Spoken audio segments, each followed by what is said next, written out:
near-death experiences, hypothermia, and an icebreaker no one saw coming. Oh, and then there was the time the whole crew was drugged. One of the most bizarre things to happen on the Titanic set happened while filming the framing narrative centered around Bill Paxton's character Brock Lovett and his search of the wreck of the Titanic. Marilyn McAvoy, a background painter who worked on Titanic, spoke to Vice about the incident, which occurred in 1996 when some cast and crew sat down to enjoy a clam chowder lunch. There was only one problem: it was spiked with PCP. Those affected, including James Cameron and actor Bill Paxton, were rushed to the hospital. Both Kate Winslet and Leonardo DiCaprio were spared this eventful dinner since they weren't required for this Canadian shoot. He said, "Well, did you eat the clam chowder?" And I thought, well, yeah, I had a couple of bowls. And about that time, I started feeling it. Marilyn McAvoy recalls how the evening began with people going for seconds and thirds of the chowder because it tasted so good. Everyone was having a lot more than they usually would. Soon, people started tripping, and once they realized what was happening, Cameron allegedly went up to his room to make himself throw up and stop the hallucinogen from taking over. McAvoy described how the crew was in the hospital all night, as some people were having a bad trip. She said, "It became pretty chaotic. People had a lot of energy. Some were in wheelchairs, flying down the hallways. People were playing hacky sack." Bill Paxton also opened up to Larry King about the incident, describing the hospital scene that night in much the same way.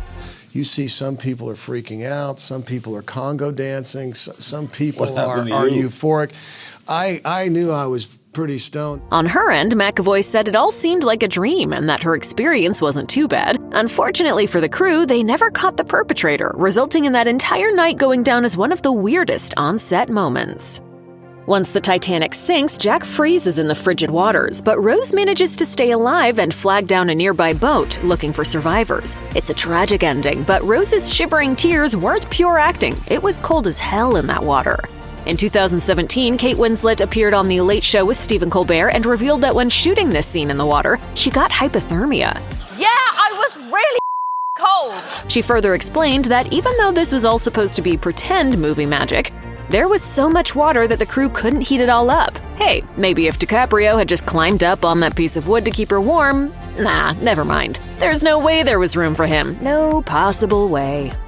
It turns out Kate Winslet suffered quite a bit during filming. In a 1997 interview with the Los Angeles Times, Winslet revealed a variety of injuries she got on set: bruises, gashes, and a chipped elbow. She also described the moment when she almost drowned during one scene. What makes this even more bizarre is the fact that Cameron didn't notice and kept directing, as he was completely oblivious to her near-death experience. The scene in question takes place when Rose and Jack are running through the ship as water is gushing in. They try to find an escape route, but soon get trapped in by a closed gate, with water pouring in on them. Once the scene was cut, the production team opened the gate to allow DiCaprio and Winslet through. However, her coat got caught on the iron bars and she was submerged in the water. Winslet described the experience to the Los Angeles Times, saying, "I had no breath left. I thought I'd burst, and Jim just said, 'Okay, let's go again.' That was his attitude. I didn't want to be a wimp, so I didn't complain."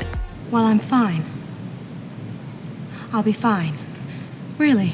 Although Cameron realized a few minutes later that Winslet was feeling shaken by the experience, he wanted to get back into it and shoot the scene again, comparing it to getting back on a horse after a fall. The show must go on, after all. For many, the staircase in Titanic is an iconic symbol of Rose and Jack's love. Early in the film, Jack waits for Rose at the bottom of the staircase to escort her to dinner with her family. He's blown away when he sees her looking fancy and beautiful, and the romantic tension between them is palpable. In the final scene of the movie, Rose passes away and the staircase appears again, reuniting her with Jack and all of the others lost on the Titanic. Both are beautiful and emotional moments as they show the journey of Jack and Rose's relationship, culminating with their final embrace in the afterlife. However, behind the scenes of this romantic tale is a puzzling story. In 2017, Cameron reflected on his time filming Titanic in National Geographic's Titanic 20 years later with James Cameron. When looking back at the iconic staircase, Cameron recalled, "The staircase has got a steel footing. Then when we sank the ship, it lifted. Wood is buoyant. It ripped off that footing and it all floated up and it actually pinned 2 stunt players. Fortunately, they weren't hurt, but it was a pretty scary moment." The staircase was built to replicate the actual grand stairs that were aboard the famous vessel, so perhaps it brought some of its bad luck with it.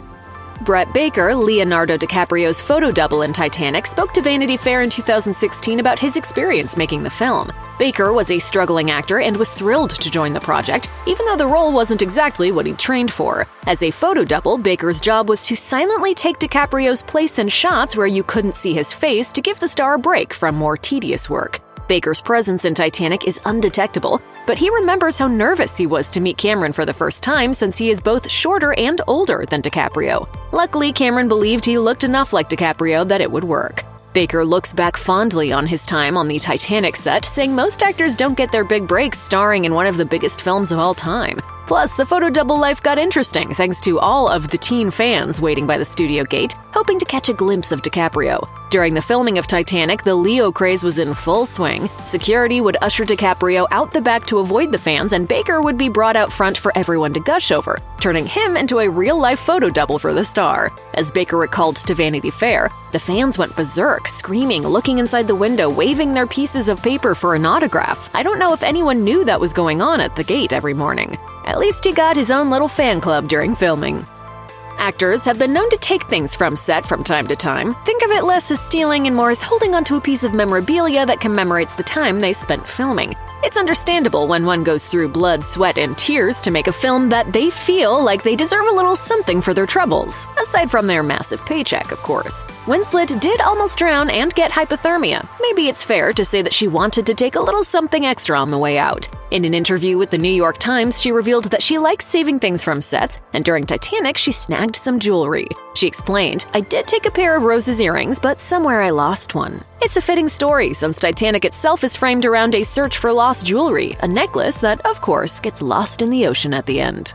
It's no secret that Leonardo DiCaprio and Kate Winslet have enjoyed a decades-long friendship. Ever since starring as star-crossed lovers in Titanic, the two have freely shown each other their admiration and support over the years. A decade after Titanic, the two starred in the post-war romantic drama Revolutionary Road. Winslet talked about her friendship with DiCaprio in an interview with The Guardian, noting that they've known each other for half their lives. She said, "He's my friend, my really close friend. We're bonded for life."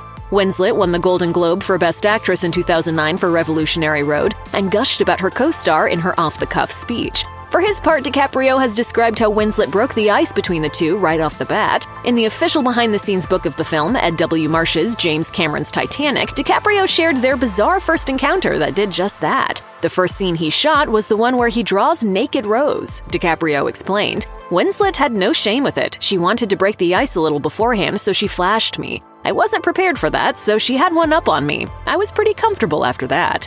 A 1998 Rolling Stone profile on Winslet detailed how things snowballed from there, with Winslet and DiCaprio spending the rest of the shoot pranking each other and forming a very comfortable relationship. Winslet explained, "We were kind of the two goofy kids on the set. We'd do the most ridiculous things to each other. He'd be tickling me, groping me, winding me up, and I'd be doing the same thing back, sort of grabbing his bum."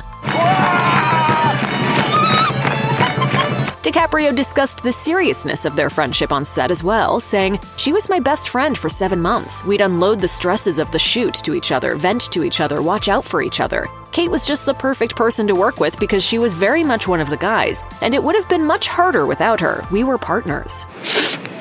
Oh, that was better. You gotta work on it. Really try and hawk it up and get some body to it, you know? You gotta